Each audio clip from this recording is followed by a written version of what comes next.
మంచు ఫ్యామిలీ వివాదాలకు care of address. వీరిలో మంచు మనోజ్ తీరే వేరు. మంచు మోహన్ బాబు, మంచు విష్ణు, మంచు లక్ష్మి ఎప్పుడూ తమ మాటలతో చేష్టలతో నెటిజన్లతో ట్రోలింగ్ చేయించుకుంటూ ఉంటారు. కానీ మంచు మనోజ్ వివాదాలకు దూరంగా ఉండడమే కాదు, అందరికీ ఆదర్శంగా ఉంటారు.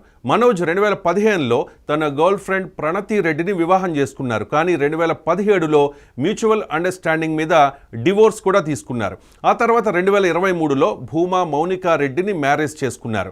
ఇన్ఫ్యాక్ట్ భూమా మౌనికా రెడ్డిది కూడా సెకండ్ మ్యారేజే. బెంగళూరుకు చెందిన బిజినెస్ మ్యాన్ గణేష్ రెడ్డితో మౌనిక మ్యారేజ్ జరిగింది. వారికి ఒక కుమారుడు కూడా ఉన్నాడు. విచిత్రంగా ఆ పెళ్లికి మంచు మనోజ్ కూడా హాజరయ్యాడు. ఆ తర్వాత గణేష్ రెడ్డికి మౌనికా రెడ్డికి డివోర్స్ అయింది. కొంతకాలం తర్వాత 2023లో మనోజ్ మౌనిక మ్యారేజ్ చేసుకున్నారు. అయితే ఈ పెళ్లి మోహన్ బాబుకు విష్ణుకు ఇష్టం లేదని ప్రచారం జరిగింది. మరోవైపు మనోజ్ మౌనిక కుమారుడిపై చూపించే ఎఫెక్షన్కి అందరూ ఫిదా అయ్యారు. నెటిజన్లు మనోజ్పై ప్రశంసల వర్షం కురిపించారు.